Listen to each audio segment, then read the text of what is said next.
este video quiero mostrarles lo que es un ML1. El ML1 es este formato que ustedes miran aquí. En el ML1 tenemos lo que es la información del establecimiento de salud donde se leen las muestras. En este caso tenemos el laboratorio Usupún, que pertenece al establecimiento de salud Usupún, y nos dice que tienen un total de láminas diagnosticadas 70, equivalente al día 4 del mes de enero del 2022, y que el responsable de leer ese montón de láminas fue Rodney Waters. Ahora bien, tenemos la fecha de informe. Ahora, un punto muy importante, que usted cuenta con un total de 70 láminas que fueron diagnosticadas en la semana 4 en el mes de enero del año 2022. Ahora bien, tenemos la fecha de informe. La fecha de informe nos dice que fueron durante las fechas en que este microscopista recibió estas muestras, y durante estas fechas él le dio lectura a todas estas muestras. Un punto importante que quiero que ustedes noten es lo siguiente: este laboratorio dice Usupún, pero lo que quiero que ustedes hagan antes de ingresarla es revisar si realmente estas muestras fueron tomadas en Usupún.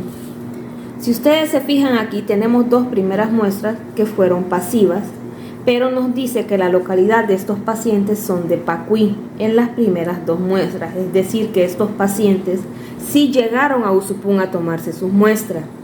Pero una vez nosotros terminamos de ver estos dos pacientes, nos damos cuenta que tenemos Sují, Sují, Sují, Sují, es decir, que donde empieza Sují para abajo, estos pacientes ya no le pertenecen a Usupún, sino que le pertenecen al laboratorio de Sují, pero leídas por el microscopista de Usupún.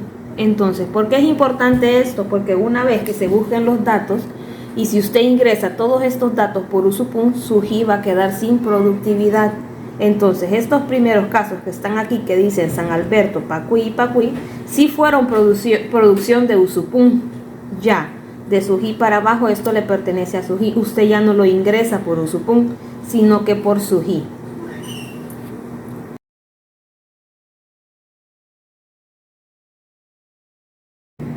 Dentro del ML1 tenemos lo que es el número de orden y el número de muestra. Si ustedes se fijan, son números muy diferentes. Esto lo maneja más que todo la persona que toma la muestra de ese paciente. El número de orden lo maneja solo los microscopistas. El número de muestra es lo que maneja la persona encargada de tomar esa muestra. Tenemos la clave del notificador o TCA notificador. Esta clave nos dice quién fue la persona que tomó esa muestra. Puede ser un colbol, un enfermero, un médico, etc. Tenemos el tipo de notificador. Por ejemplo, en este caso tenemos un AE, que significa auxiliar de enfermería, y tenemos la fecha de toma de muestra en que ese notificador tomó esa muestra, es decir, que ese paciente llegó el 23 de diciembre del 2021 y que la semana de toma de muestra equivale a la semana 51. Tenemos la fecha que se recibió la muestra en el laboratorio. Si ustedes se fijan, estas fechas son muy diferentes, es decir, este paciente llega en diciembre, pero se recibió la muestra hasta el 2 de febrero en el laboratorio. Luego tenemos el tipo de detección, que hablábamos que existía la detección pasiva y activa, y el tipo de caso, si era nuevo o control.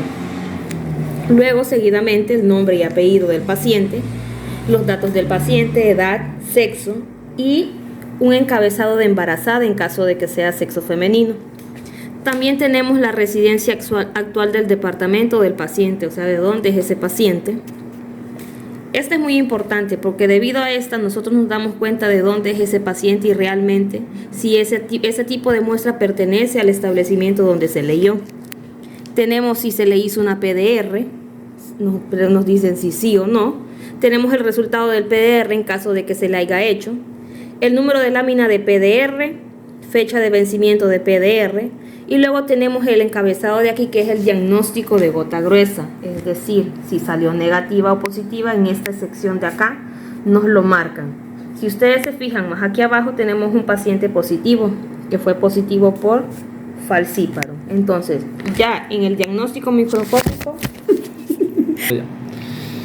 tenemos un positivo por Plasmodium falciparum. Dentro del diagnóstico microscópico tenemos las dos densidades. Tenemos las densidades y tenemos también los Plasmodium. Luego tenemos la fecha de diagnóstico de gota gruesa.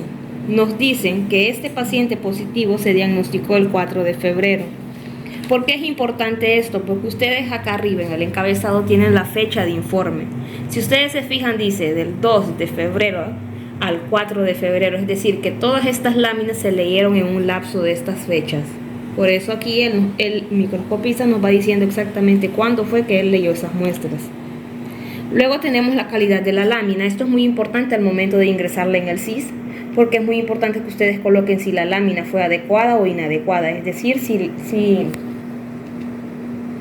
se me olvidó eso. Dentro de la calidad de lámina tenemos lo que es si la técnica fue adecuada o inadecuada. Esto usted lo va colocando en el SIS porque así al momento de hacer un análisis, todo el personal encargado entonces se dará cuenta qué tipo de técnica está utilizando la persona encargada de tomar esa muestra o el tipo de notificador. Tenemos las observaciones. Ojo, muy importante. La mayoría de las muestras no tienen observaciones, pero si ustedes observan aquí hay una observación. Nos dice que este paciente positivo vino sin una edad.